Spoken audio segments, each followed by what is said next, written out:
Andes kitchen ఈరోజు ఒక చక్కని పచ్చిపులుసు అండి. వంకాయ పచ్చిపులుసు ఈరోజు మీకోసం నేను తయారు చేస్తున్నానండి. చాలా సులభంగా చేసేసుకోవచ్చు. రుచి కూడా చాలా చక్కగా ఉంటుంది. ఈ వంకాయ పచ్చిపులుసుకి కాంబినేషన్గా కందిపొడి కానీ కొత్త ఆవకాయ కానీ వేసుకుని ఈ పచ్చిపులుసు నంచుకొని తిన్నారంటే అమోఘంగా ఉంటుందండి. అలాంటి వంకాయ పచ్చిపులుసు ఈరోజు మీకు నేను చేసి చూపిస్తున్నాను. చాలా తొందరగా మనం చేసేసుకోవచ్చు. ఈ పులుసులో చక్కగా ఒక రోజు నిలవ కూడా ఉంటాయండి, ఏమీ పాడవు. మనకు బాగా చింతపండు పులుసులోను బెల్లం అది వేసి ఉడికిస్తాం కదా, దాని మూలంగా ఒక 2 రోజులు ఉన్నా కానీ పులుసులు ఏమీ పాడవు. మనం ఏదైనా ప్రయాణాలకు వెళ్ళేటప్పుడు ఇలాంటి పులుసు చేసుకుని పట్టుకెళ్ళారంటే చక్కగా తినచ్చు అనమాట. అలాంటి వంకాయ పచ్చి పులుసు ఈరోజు మీకోసం నేను చేసి చూపిస్తున్నాను. ఈరోజు మీకు నేను చక్కగా వంకాయ పచ్చి పులుసు చేసి చూపిస్తున్నానండి.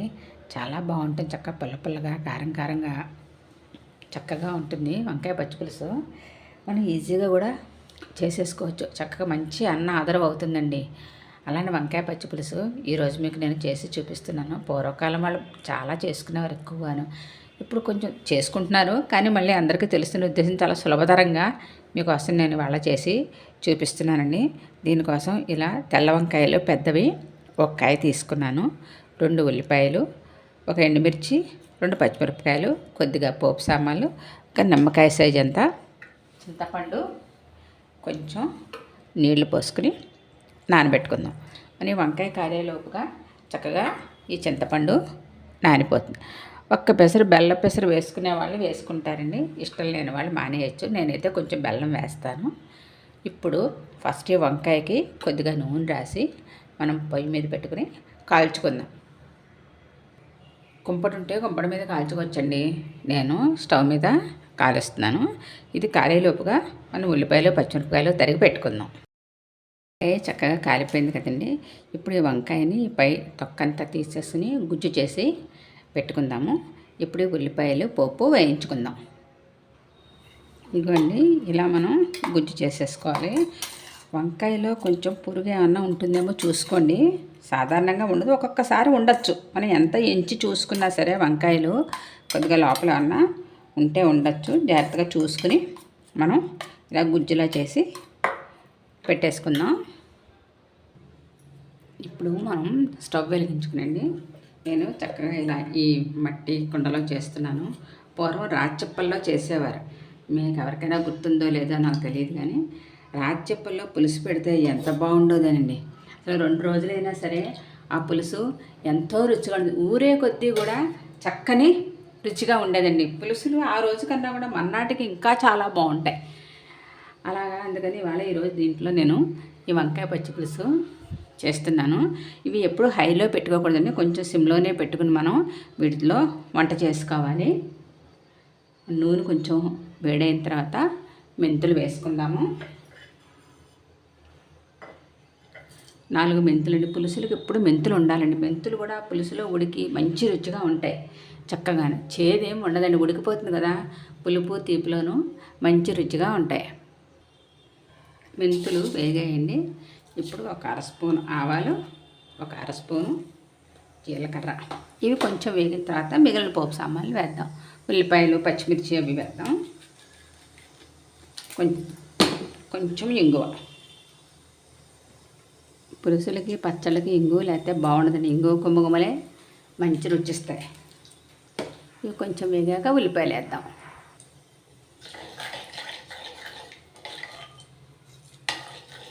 పులుసులు మనం 2 రోజులు నిలవ అంటే ఫ్రిడ్జ్లో పెట్టుకుంటే ఉంచుకోవచ్చండి. వేసుకునేవాళ్ళు వేసుకోవచ్చు. ఈరోజు రేపు కూడా తినని వాళ్ళు ఉంటే ఆ రోజే చేసుకుంటారు. ఉన్నా కానీ ఏం పాడవండి. ఇవి చక్కగా బాగా ఉడికాయంటే కనుక మనకి పులుసులు మంచి రుచిగా ఉంటాయి. ఇప్పుడు ఎండుమిర్చి వేద్దాం. ఎండుమిర్చి, పచ్చిమిర్చి,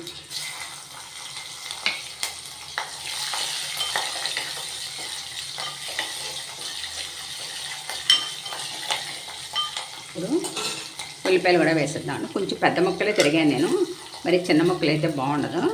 కొద్దిగా పెద్ద ముక్కలు ఇలా కలిపేసుకుని ఒక 10 నిమిషాలు మూత పెట్టేస్తే చక్కగా ఈ ఉల్లిపాయలు మనకి మగ్గిపోతాయి. ఉల్లిపాయలు మగ్గాయేమో చూద్దామండి.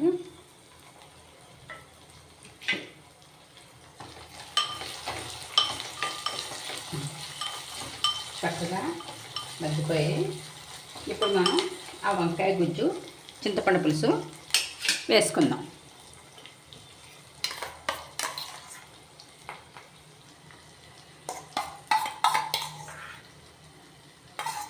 ఇప్పుడు దీంట్లో మనం ఇందాక నానబెట్టి ఉంచుకున్నాం కదా, ఆ చింతపండు పులుసు వేసేసుకున్నాం అండి.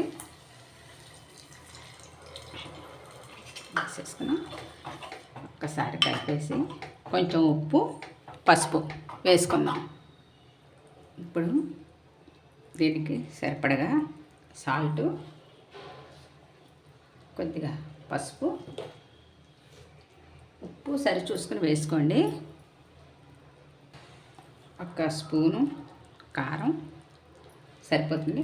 మరి ఎక్కువ కారం తినేవాళ్ళంటే కొంచెం వేసుకోవచ్చు, లేకపోతే నేను 2 పచ్చిమిర్చి కూడా వేసాను కాబట్టి ఆ కారం సరిపోతుంది. కొద్దిగా బెల్లం, కొంచెం కొత్తిమీర, ఇవన్నీ కూడా వేసేసి చక్కగా మనం దీన్ని ఎలాగో సిమ్లోనే పెట్టుకున్నాం కాబట్టి ఒక్క 10 నిమిషాలు దీన్ని బాగా మరగనిస్తే మనకి ఈ వంకాయ పచ్చి పులుసు రెడీ అయిపోతుంది. ఎంత మరిగితే అంత బాగుంటుందండి పులుసు. ఇప్పుడు మూత పెట్టేసుకుని చక్కగా దీన్ని మరగనిద్దాం. అంతేనండి, చూసారా ఎంత చక్కగా సింపుల్గా రెడీ అయిపోయిందో ఈ వంకాయ పచ్చి పులుసు. మీరందరూ కూడా తప్పకుండా ఇందులోనండి మనకి పులుసు రెడీ అయిపోయింది. చూసారా చక్కగా ఇలా ఇలా చిక్కగా ఉండాలన్నమాట, పలచగా ఉండకూడదు ఎప్పుడు. దీంట్లో మనం పిండి అది పెట్టము ఈ పులుసుల్లో, ఈ వంకాయ పచ్చి పులుసుల్లో పెట్టమన్నమాట. అందువలన ఏంటంటే మనం దగ్గరగా అయ్యేంత వరకు మనం దీన్ని ఉడికించుకోవాలి. చూసారా ఇలా చక్కగా ఉడికిపోయింది. మనం ఇప్పుడు స్టవ్ ఆఫ్ చేసేసుకుందాము.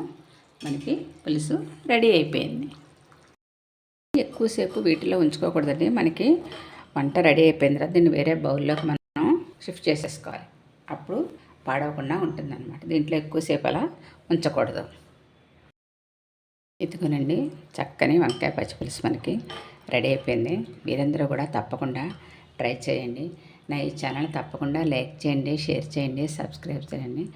ప్లీజ్ సబ్స్క్రైబ్ చేయండి, ఎంకరేజ్ చేయండి. Thank you.